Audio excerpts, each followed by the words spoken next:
I'd say catalog management, just by nature of on e-com side, it just, you make the change, you wait for your release schedule, done deal. It's just such a back and forth game with the catalog team to hire resources in-house to be doing that. It's far better just to pulse off and on with an agency. This is the Ecommerce Braintrust, a podcast about building momentum online for established consumer brands. Join our hosts and their expert guests for high-level conversations about e-commerce strategies, trends, and innovations. Access our Braintrust and boost your brand's e-commerce potential.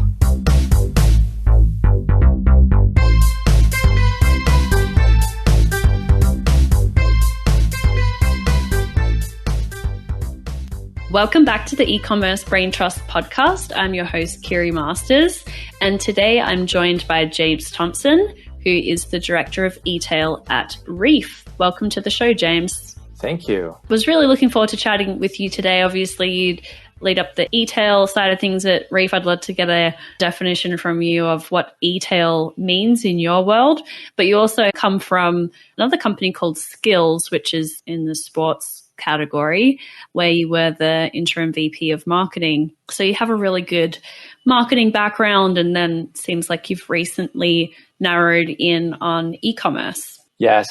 So e-tail at Reef really entails with the marketplaces. So Amazon, Zappos.com, eBay, all the online marketplaces, but certainly take the e-commerce point of view and shape up the strategy for marketplaces. And as you mentioned at Skills, I was the global director of digital for a few years and then moved up to cover the VP of marketing position for about a year. But have 15 years or so in digital marketing, 10 years in e-commerce, and have really honed in on the marketplaces and how to best set up a strategy and management for, Amazon in particular, for the last few years. Yeah, and I'm really dying to get into the topic of organizational structure with Amazon, because I think that this is something that a lot of companies get caught up with, either setting up a structure that ultimately doesn't serve them or figuring out where should Amazon sit. And it might have been a bit of a hot potato in the past, like who gets the dirty work of managing the Amazon channel. But before we do that, I'd like to just learn a little bit more about where Amazon sits in terms of the Amazon and other marketplaces that are under your purview. What other marketplaces are you involved with, and how significant a part of your marketplace business is Amazon? It's the majority share. We're on Zappos.com, as well as Shoes.com was bought by Walmart.com for Jet.com.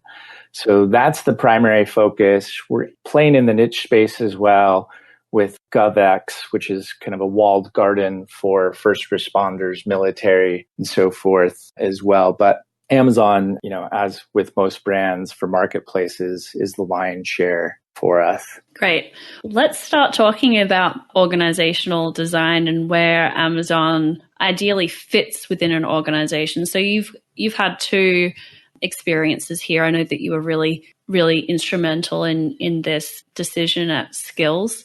Tell us a little bit about how your perspective evolved over time with this.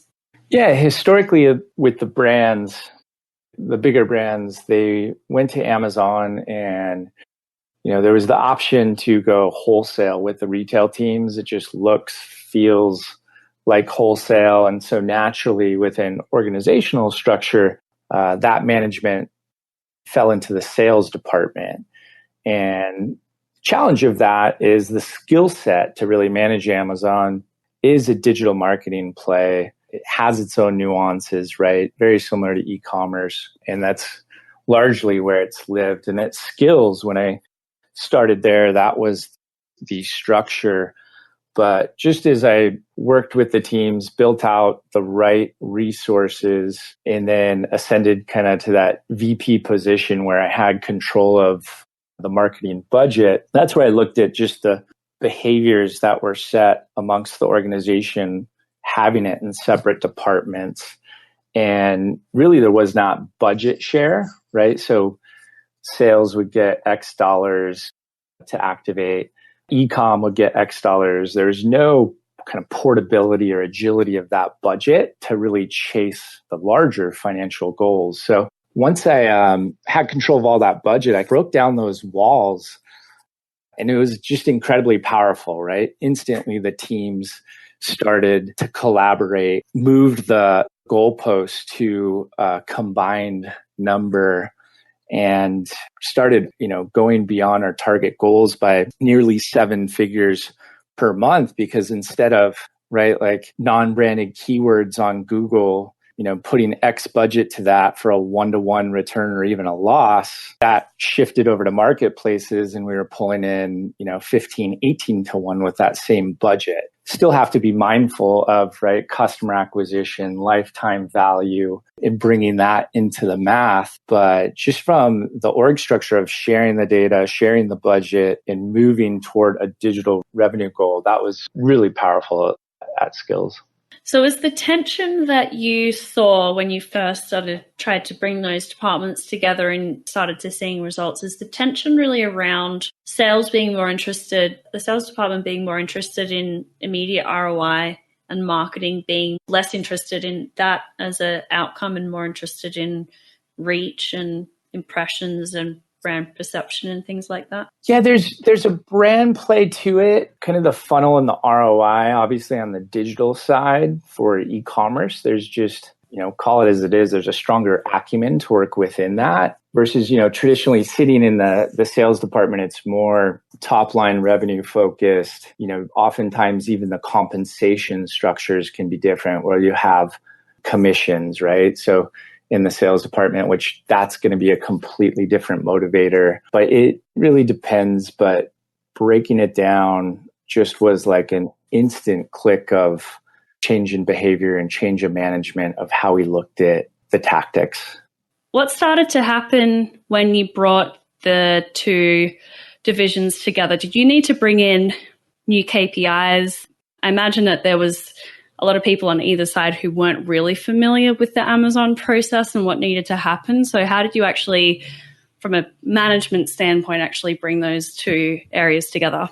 Yeah, the KPIs instantly shifted, right? So one major change was, the sales department with Amazon was heavily relying on Amazon Marketing Group. So AMG campaigns, which were on marketplace and even off marketplace, is really just, writing large checks to do a laundry list of tactics versus, putting a digital marketing or an e-commerce eye on that. That budget immediately shifted to AMS, and just that shift in alone was, so powerful, but you just have a different KPI set once you move to, right, more of that pay-per-click model. So definitely, combined KPIs as much as we could, looked at how can we look at, even like price elasticity at the keyword level. What can we pull out of Google? What can we pull out of Amazon? How does that impact SEO? Really just made it more cohesive, I guess you could say. Yeah. And so did the bottom fall out of the earth when you stopped running ads on AMG and moved that all towards paid search? It did not. It was a rocket that took off and was a great move to make that shift. So yeah, it's really interesting. I think that Amazon DSP and the stuff that they're doing on the display and media side definitely has a time and a place to amplify the brand message and increase exposure to the brand off Amazon and on Amazon. There's amazing targeting that you can do where you can target in-market shoppers and people that might have looked at your competitors' products and retarget existing users. But I think so many companies haven't really been using it that way, and they have been using it as, as a substitute for paid search if they don't really know what they're doing, because right. Just simply because AMG's sales team was a lot bigger and more aggressive than the paid search sales team. And so a lot of organizations got sold on AMG when AMS would have been a better fit for where they were in their journey. Definitely. And it's changed, right? There's some positive aspects there, but ultimately, my point of view on the brand side is there's asymmetrical value still with, the cost per click versus your conversion rate, and putting product in the hands of consumers in a profitable way. There's no better brand play than putting product in new consumers' hands, right? Whatever that product is.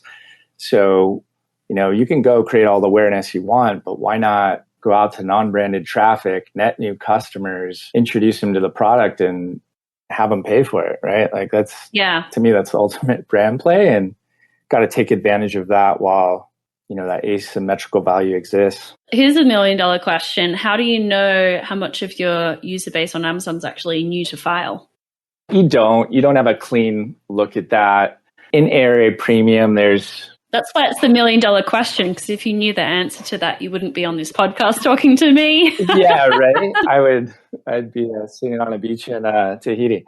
But if you just go up the funnel on keywords, like arguably, call it for reef, someone looking for a soft men's sandal in the consumer journey, they have not chosen a brand yet. Sure, they might have owned a reef back, any point in time, but that brand affinity isn't there to pull them into branded search. So, the majority of your consumers searching there are going to be hopefully new to the brand. There are metrics, and I know that you're selling on Vendor Central, but there are new metrics that Amazon's brought out on Seller Central, one of which is called new to brand, which does exactly what it tells you it will do. So I think that Amazon's really responding to this insatiable need for data from advertisers, because if I, as a brand, know that 50% of my customers on Amazon are new to brand, then all of a sudden I don't have to look at Amazon just as a distribution channel anymore. I can look at it as a marketing channel and spend more money on customer acquisition on Amazon, because I know they're going to use that as an introduction to the brand and keep buying from me. Yeah, and I've had that on the vendor side as well, seen it on the seller side. To me, that's an important KPI, though, as you bring the holistic view to the organization and really look at where you're spending for digital, right? So if you're, out doing display or non-branded keywords on Google, you can use that metric to shift overall budget based on, revenue goals or so forth. But yeah, it's a powerful data point, I think, for just budget allocation. Yep. What's been your thought process around international expansion through the Amazon platform? Is that something that you've investigated? Yeah, so we have a distribution model for Reef, but at Skills, we were under the same model.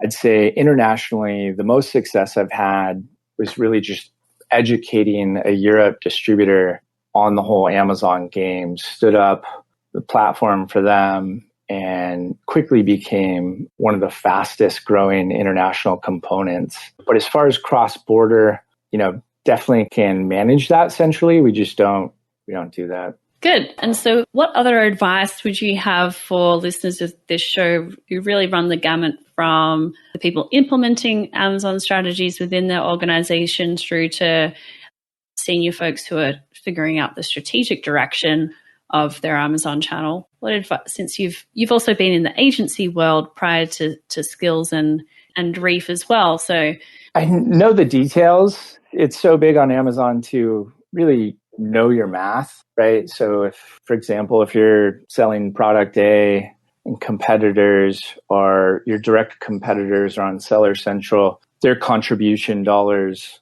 are going to be greater than if you're a bigger brand selling wholesale through 1P. Just knowing that math, what you have to work with on your cost per acquisition, that's a powerful piece. Learn that, in a positive way and the hard way at Skills. Saw some competitors come in and undercut certain subcategories. As a whole, I'd say digital marketing, it's just so powerful to be a practitioner. On the Amazon side, you really do need to lean on agencies, right? I mean, just the catalog work in itself is so tedious. You just need scale, right? But the ability to know the details, partner up with an agency, really be able to work in tandem with them. That's just such a powerful piece, whether you're setting up the strategy down to execution. Yeah, that's a great point. As someone that runs an agency, I'm always curious to know. I'd certainly agree for many brands, they need to have some element of their Amazon picture in-house because agencies may come and go. You need to know what you're doing. You need to know what KPIs to hold the agency accountable for so that you know if they're doing a good job. There are some things like, as an agency, we can't manage your warehouse for you. I'm sorry. Maybe you would have liked that. But as an agency, we're also only as strong as the weakest link on the client side. If your operations really sucks, your warehouse can't keep up and they're mislabeling stuff and shipping things out late, we're going to feel the pain on Amazon as a result of that. And then likewise, if you don't have really great creative assets and we're trying to improve conversions, we've got nothing to work with. So it's really a partnership, but I'm curious to know which parts of the Amazon pie you think are really important to keep in-house versus leveraging the scale and strengths of an agency. I'd say catalog management, just by nature of, like on e-com side, it just, you make the change, you wait for your release schedule, done deal. It's just such a back and forth game with the catalog team to hire resources in-house to be doing that. It's far better just to pulse off and on with an agency.